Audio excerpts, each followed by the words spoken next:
Welcome to Coco Cartoons.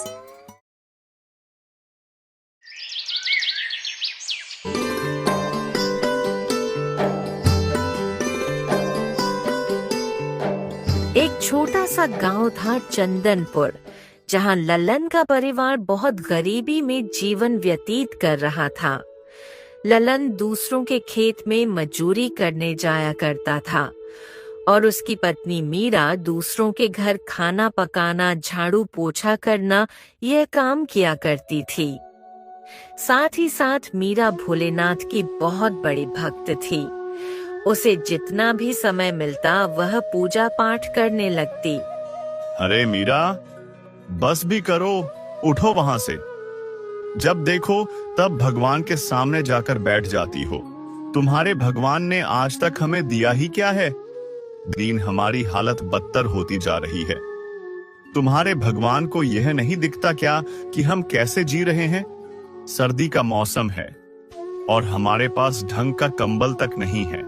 कभी खाना नसीब होता है तो कभी नहीं। आप चिंता क्यों करते हो जी? भगवान है ना, सब संभाल लेंगे। थोड़ा सब्र रखो, सब ठीक हो जाएगा। आज नहीं तो कल भगवान हमारी तरफ जरूर देखेंगे। क्या सब्र रखूं मीरा? इतने सालों से यही सुनता आ रहा हूं। आज ठीक होगा, कल ठीक होगा। ऐसे करते करते कितना समय गुजर गया है। बर्दाश्त की भी हद होती है। मीरा, आखिर भगवान हमारी तरफ क्यों नहीं देखता? हमारे पास ना ही पैसे हैं, ना ही ढंग का खाने पीने को मिलता है। दिन भर मेहनत करता हूं, फिर थोड़ी सी मजूरी ही मिलती है। उसमें हम जैसे तैसे हमारे घर का गुजारा करते हैं। उसमें से हमारे पास 1 रुपया तक नहीं बचता। आप चिंता मत कीजिए, मैं आज ही अपनी सेठानी से बात करके देखती हूँ। शायद थोड़े पैसे मिल जाए तो कंबल खरीद कर ला सकते हैं। और आप जमींदार से थोड़े पैसे मांगकर कुछ अनाज लेकर आना। घर में अनाज खत्म हो चुका है, शाम को खाना बनाने के लिए भी कुछ नहीं है। ललन चिड़चिड़ा होकर काम के लिए निकल जाता है। मीरा भी अपने काम पर निकल जाती है और सेठानी से पैसे के बारे में बात करती है। अभी तुम्हारा महीना भी पूरा नहीं हुआ है और तुम पैसे मांग रही हो? पैसे तो महीना पूरा होने के बाद ही मिलेंगे। मदद कर दीजिए मालकिन, ठंड बहुत बढ़ चुकी है और घर में कंबल तक नहीं है और अनाज भी नहीं है। आप महीना पूरा हो जाने के बाद मेरी तनख्वाह में से काट लेना। बहाने से पैसे निकालना तो कोई तुमसे सीखे। एक तो देरी से आती हो, ऊपर से ढंग का काम तक नहीं करती और अभी महीना पूरा होने के पहले ही पैसे मांगने आ गई। काम करना है तो करो, वरना जाओ यहाँ से। तुम्हारे जैसे और भी बहुत पड़े हैं। मीरा कुछ भी नहीं बोलती और उदास होकर काम में लग जाती है। इधर ललन भी दिन भर कड़कड़ाती ठंड में काम करता है। शाम हो जाती है। मीरा जब घर जा रही होती है तब उसे रास्ते में मंदिर के बाहर एक बड़ा आदमी कंबल बांटते हुए दिखाई देता है। मीरा उसे देख बहुत खुश हो जाती है और वह भी कंबल लेने चली जाती है और उसे कंबल मिल भी जाता है। वह खुशी से अपने घर की ओर निकल पड़ती है और रास्ते में उसे एक बूढ़े बाबा मिलते हैं। मीरा से कहते हैं, बेटी मेरी एक मदद करोगी? हाँ बोलिए ना बाबा, मैं आपकी कैसे मदद कर सकती हूँ? बेटी मैं बहुत गरीब हूँ। मेरी एक टूटी फूटी सी झोपड़ी है जहाँ मैं रहता हूँ। मेरा आगे पीछे कोई नहीं है। मैं अकेला ही रहता हूँ। लोगों से भीख मांगकर अपना पेट भरता हूँ। ठंड में मेरे पास कोई कंबल नहीं है। ठंड के मारे मुझे रात भर नींद नहीं आती। मेरी तबीयत भी बहुत खराब है। क्या तुम मुझे अपना कंबल दे सकती हो? तुम्हारी बड़ी मेहरबानी होगी। बाबा, यह कंबल मंदिर के बाहर एक बड़े आदमी बांट रहे थे, मैं उनसे लेकर आई हूँ।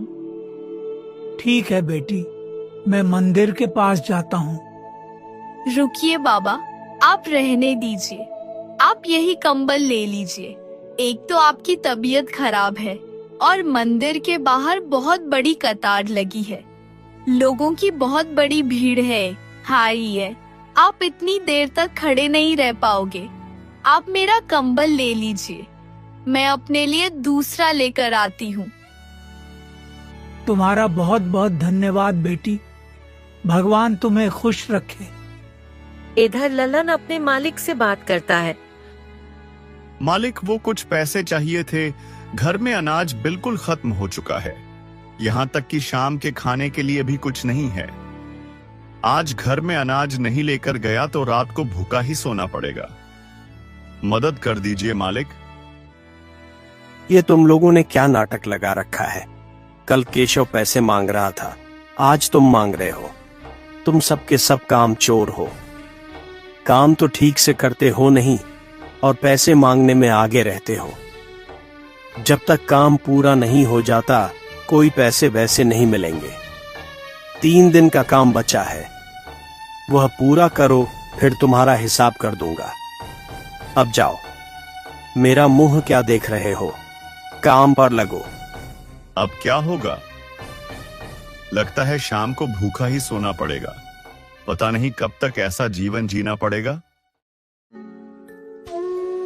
और फिर मीरा मंदिर की ओर निकल पड़ती है, लेकिन वह जब जाकर देखती है तो वहाँ पर कोई नहीं रहता। सारे कंबल बट चुके होते हैं। मीरा उदास होकर घर की ओर चली जाती है। घर पहुँचने के बाद ललन गुस्से में मीरा से बोला, यह क्या है मीरा, तुम अब आ रही हो? इतनी देर कहाँ लगा दी? और क्या तुमने सेठानी से बात की? कुछ पैसे मिले? बात की थी, लेकिन उन्होंने मेरी बात नहीं मानी। वहाँ से पैसे नहीं मिले और रास्ते में मंदिर के बाहर एक बड़ा आदमी कंबल बांट रहा था। मैं भी वही कंबल लेने रुक गई थी। बहुत भीड़ थी, इसलिए देरी हो गई। तो कंबल कहाँ है? मिला नहीं? जी कंबल मिला तो था, लेकिन रास्ते में एक बूढ़े बाबा मिल गए थे। उन्हें भी कंबल की बहुत जरूरत थी। मैंने सोचा हम तो इस उम्र में ठंड झेल लेंगे, लेकिन वह बूढ़े बाबा इस उम्र में ठंड का सामना कैसे कर पाएंगे। इसीलिए मैंने अपना कंबल उन्हें दे दिया। और फिर जब मैं फिर से कंबल लेने गई तो कंबल खत्म हो चुके थे। तुम्हारा दिमाग तो ठिकाने है। तुम्हें क्या जरूरत थी उन्हें कंबल देने की? खुद के पास कुछ नहीं है और चली हो समाज सेवा करने। आप निराश मत होइए जी, ईश्वर सब ठीक कर देंगे।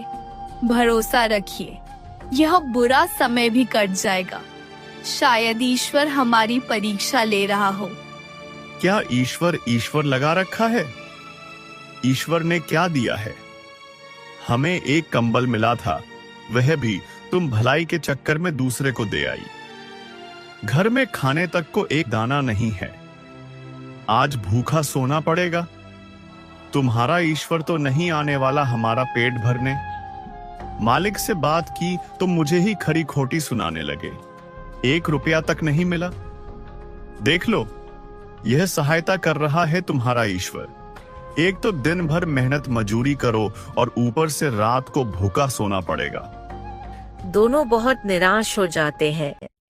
तभी बाहर तेज से बारिश होने लगती है।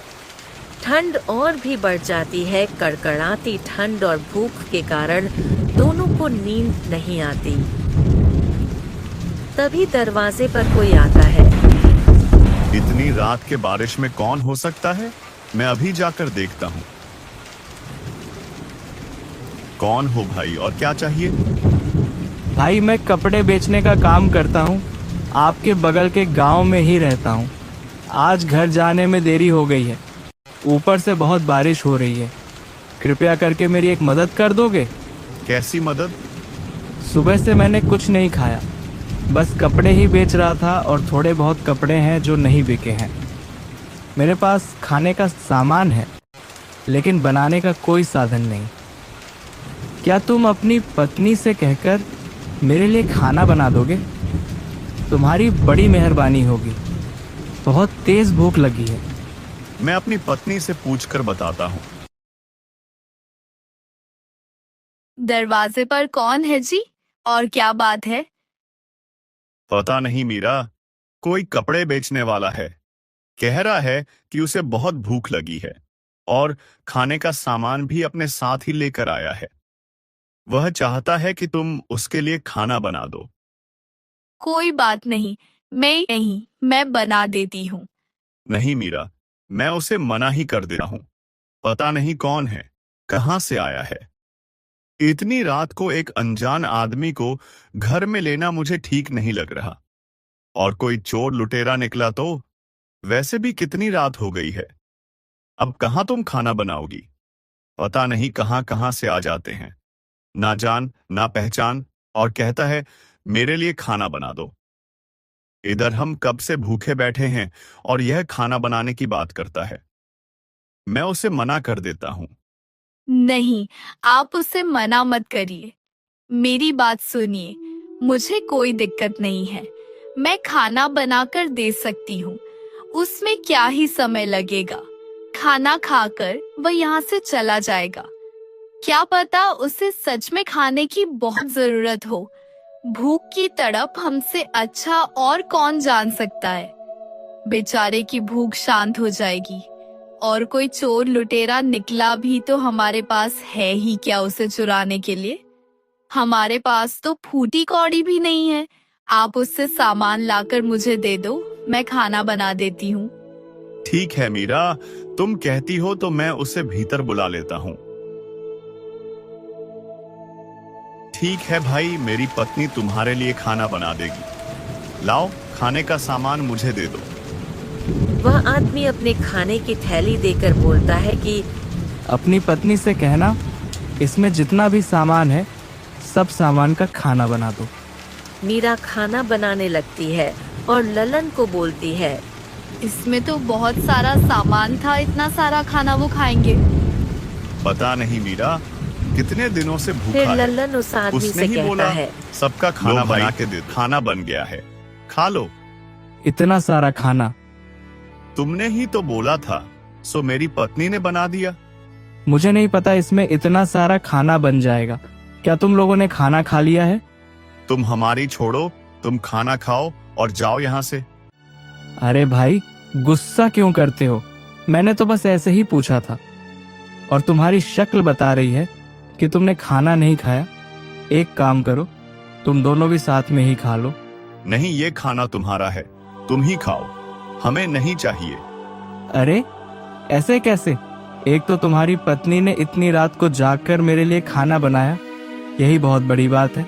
ऊपर से तुम लोगों ने अभी तक खाना नहीं खाया है, और इतना सारा खाना तो मैं अकेले नहीं पाऊंगा। तुम भी मेरे साथ ही खाना खा लो, नहीं तो मुझे अच्छा नहीं लगेगा। मीरा और ललन वैसे भी भूख से तड़प रहे होते हैं। दोनों मान जाते हैं और खाना खाने बैठ जाते हैं। फिर तीनों खाना खाने लगते हैं। खाना खाने के बाद वह आदमी बोलता है, वाह भाई, खाना खाकर मजा आ गया। बहुत ही स्वादिष्ट खाना था। अच्छा भाई, अब मैं निकलता हूँ, और ये मेरे कपड़े की थैली तुम रख लो। तुमने मेरे लिए खाना वो बनाकर दिया है, इतना तो मैं तुम्हारे लिए कर ही सकता हूँ। वैसे भी ये कपड़े थोड़े बहुत भीग गए हैं, अभी मेरे किसी काम की नहीं है, और बाहर बारिश भी हो रही है, अपने साथ लेकर नहीं जा सकता। तुम रख लो। भाई साहब, बाहर बहुत बारिश हो रही है, आप यहीं रुक जाइए। आपका बहुत बहुत शुक्रिया, लेकिन मुझे जाना पड़ेगा। मेरी पत्नी मेरा इंतजार कर रही होगी। अगर मैं घर नहीं पहुंचा तो बहुत चिंता में पड़ जाएगी। अब मैं चलता हूँ। वह आदमी चला जाता है। उसके जाने के बाद मीरा उस कपड़े की थैली को खोलकर देखती है तो उसमें कुछ गर्म कपड़े और कंबल होते हैं। ये क्या? ये कैसे हो सकता है? इस कंबल में एक कंबल वही है जो मैंने उस दिन बूढ़े बाबा को दिया था। ये कैसे हो सकता है? मीरा, ठीक से देखो, शायद वह दूसरा कंबल होगा। नहीं, ये वही कंबल है। उसे मैं अच्छी तरह से पहचानती हूँ। उस कंबल को मैं कभी भूल नहीं सकती। इसका मतलब ये आदमी जो हमारे घर आया था, ये कोई साधारण आदमी नहीं था। वो साक्षात भगवान थे जो हमारी मदद करने आए थे। जिन्होंने हमें खाना भी खिलाया और गर्म कपड़े भी देकर गए। और उस दिन मुझे जो बूढ़े बाबा मिले थे वो भी भगवान ही थे, जो मुझसे कंबल मांगकर मेरी परीक्षा लेने आए थे। ये मैंने क्या कर दिया? मेरे घर साक्षात भगवान आए थे और मैं पहचान ना सकी। तुम सही कह रही हो मीरा, मुझसे से बहुत बड़ी भूल हो गई। मैंने तो उनसे ठीक से बात तक नहीं की। साक्षात भगवान मेरे घर आए थे और मैं उनके दर्शन भी ना कर सका। आज मुझे पता चला कि भगवान खुद तो किसी के सामने नहीं आते, लेकिन मनुष्य के रूप में ही आकर हमारी मदद कर जाते हैं। उन्हें कोई नहीं पहचान सकता, किसी का भी रूप लेकर आ जाते हैं। साक्षात भगवान ने आकर हमारे इस मुश्किल समय में हमारी सहायता की है। मैं गलत था जो हर वक्त भगवान को कोसता था कि वह हमारी मदद नहीं करते। आज अगर वक्त नहीं आते तो हमें भूखा सोना पड़ता, और ऊपर से कड़कड़ाती ठंड में यह बारिश, हमारे पास तो कोई कंबल भी नहीं था, और उन्होंने कंबल के साथ साथ हमें गर्म कपड़े भी दे दिए ताकि हम इस ठंड से बच सके। हे ऊपर वाले, तेरा बहुत बहुत धन्यवाद, और मुझे मेरी भूल के लिए क्षमा कर देना। मैंने ना जाने तुझे क्या क्या ना कहा हो, मुझे माफ कर देना प्रभु। मैं आज के बाद आप पर कभी शंका नहीं करूंगा। मीरा ललन की यह सारी बातें सुन बहुत खुश हो जाती है। कुछ दिन ऐसे ही गुजर जाते हैं। फिर एक दिन ललन के घर एक साधु बाबा आते हैं। बेटी, मैं बहुत दूर से आया हूँ, कुछ खाने को होगा तो दे दो। मीरा ललन की तरफ देखने लगती है कि कहीं वह मना ना कर दे। ललन बोलता है, ऐसे क्या देख रही हो मीरा, बाबा को खाना दे दो, और जो खाना बचेगा उसमें हम आधा आधा खा लेंगे। मीरा बाबा को खाना दे देती है। खाना खाने के बाद बाबा लल्लन से कहते हैं, क्या बात है बेटे, परेशान लग रहे हो? कुछ परेशानी है मुझे बताओ, मैं सहायता करूंगा। तुमने आज तुम्हारे हिस्से का खाना मुझे दिया है और मेरी भूख को शांत किया है। तुम मुझे अपनी परेशानी बता सकते हो। मुझसे जो होगा मैं जरूर करूंगा। कुछ नहीं बाबा, मेरा खुद का कोई खेत नहीं है। दूसरों के खेत में जाता हूँ, बहुत मेहनत करता हूँ। मेरी पत्नी भी दूसरों के यहाँ काम करने जाती है, लेकिन बहुत कम पैसे मिलते हैं। पैसे बच नहीं पाते, जैसे तैसे घर का गुजारा होता है। मेरे पास तुम्हारी समस्या का एक हल है, लेकिन उसके लिए तुम्हें एक नियम करना पड़ेगा, और नियम कठोर होगा। इसका पालन तुम्हें करना पड़ेगा। तुम वो नियम तोड़ नहीं सकते। अगर तुमने वह नियम कर लिया तो तुम जो चाहो वह पा सकते हो। तुम्हारी जिंदगी बदल सकती है। बाबा, मैं दिन भर काम करता हूँ, कोई साधना या नाम जप मुझसे नहीं हो पाएगा। कोई बात नहीं, लेकिन तुम कुछ तो कर सकोगे। एक नियम जो तुम हर रोज कर सको, जो तुम्हें रोज करने में आसानी हो। तुम खुद ही उस नियम का चुनाव करो। बताओ, तुम रोज क्या कर सकते हो? मेरे पड़ोस में एक सब्जी वाला रहता है, जो रोज सुबह घर के बाहर थोड़ी देर के लिए सब्जी का ठेला लगाता है, फिर दूसरे गांव जाता है। मैं रोज काम पर जाते समय सुबह उसे देख सकता हूँ। अच्छा ठीक है, लेकिन तुम्हें उसे रोज देखना पड़ेगा। उसको देखे बिना तुम खाना नहीं खाओगे। और याद रहे, यह नियम टूटना नहीं चाहिए, नहीं तो तुम पर कृपा नहीं होगी। नियम से करोगे तो ईश्वर बहुत जल्द तुम पर कृपा बसाएंगे। मैं समझ गया बाबा, मैं नियम टूटने नहीं दूंगा। मैं वैसा ही करूंगा जैसे आपने कहा। मैं उसे देखे बिना खाना नहीं खाऊंगा। बाबा वहाँ से चले जाते हैं।